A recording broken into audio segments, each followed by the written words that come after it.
Salam keluarga bahagia. Kita ketemu kembali di dalam topik yang sama. Kenapa keluarga itu sering bertengkar? Apakah karena saya salah menikah? Kemarin sudah kita bahas. Masalah utamanya adalah karena di dalam pernikahan itu salah menjalankan peran. Suami seharusnya menjadi pemimpin, tetapi menjadi penolong. Si istri seharusnya sebagai penolong, tetapi menjadi pemimpin. Sekarang kita masuk di dalam poin yang kedua. Kenapa keluarga itu sering alami pertengkaran? Itu disebabkan karena tidak bertanggung jawab atau saling mempersalahkan. Setiap saya mengkonseling mereka yang sudah menikah, saya tanya kepada si suami, kenapa selalu bertengkar? Suami sering menjawab, itu masalahnya karena istrinya. Semua karena istrinya. Jadi si suami yang benar. Giliran si istri saya tanya, kenapa masalah ini terjadi? Dia menjawab, itu semua karena suaminya. Intinya semua karena suaminya, si istri yang benar. Nah, kalau kedua-duanya benar, kenapa tidak ada titik temunya? Justru karena kedua-duanya salah, maka semuanya salah. Kalau kedua-duanya benar, pasti bisa berdamai dan bersuka cita. Sama seperti Adam. Waktu Tuhan bertanya, Adam, kenapa engkau memakan buah itu? Adam tidak bertanggung jawab. Adam tidak mengakui bahwa dia tidak berfungsi sebagai pemimpin, sebagai leader, sebagai kepala. Justru dia, waktu ditanya, dia baru berfungsi sebagai leader untuk memarahi bawahannya. Waktu masalah yang besar itu muncul, leadernya Adam baru muncul. Itu pun muncul untuk menghakimi pasangannya, bukan untuk menjagai pasangannya.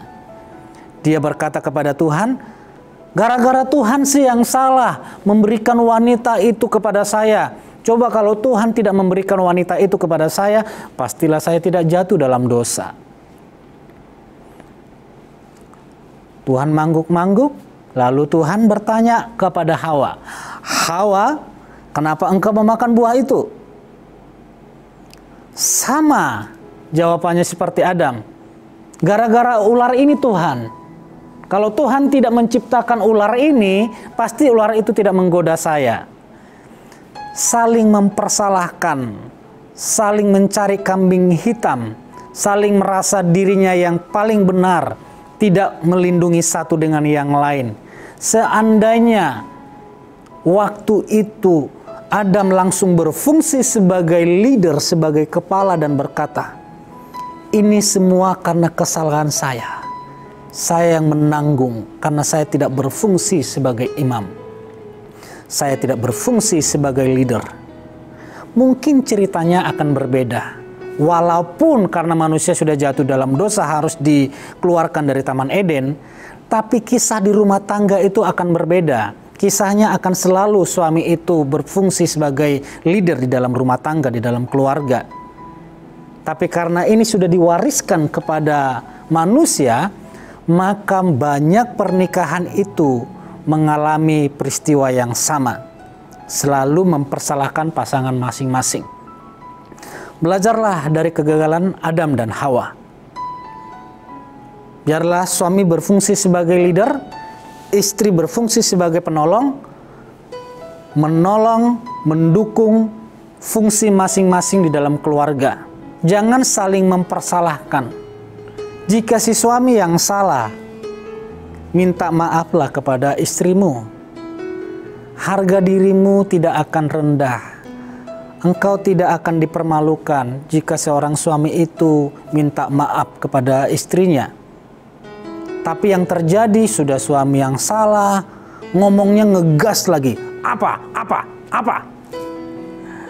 Nah, kalau ini yang terjadi, repot semuanya. Si istri juga seperti itu.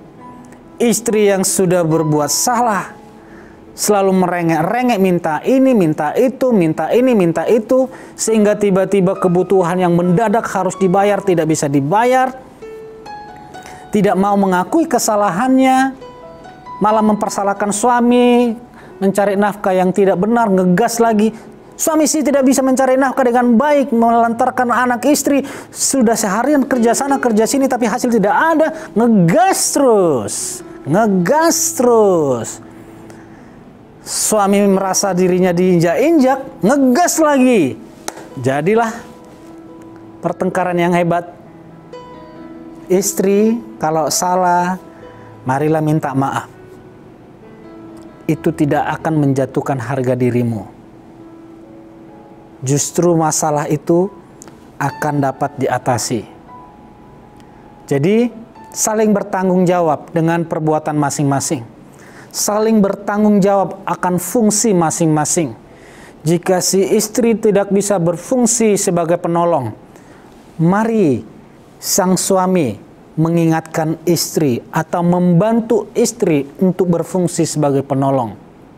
Bukan mengganti posisi. Membantu.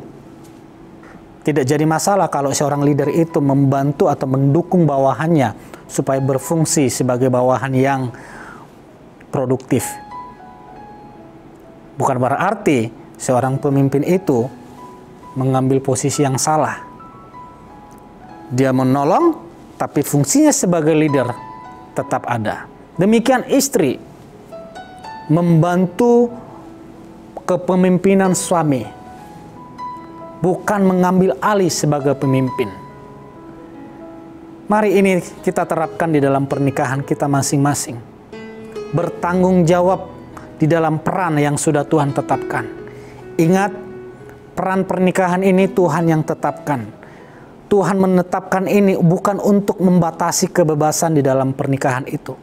Justru Tuhan menetapkan panduan ini untuk pernikahan itu benar-benar dapat dinikmati dan bahagia selamanya. Tuhan menginginkan lewat pernikahanmu, lahirlah keluarga yang bahagia, dikasihi, dicintai, dan diberkati Tuhan tanpa batas. Tuhan Yesus memberkati. Amin.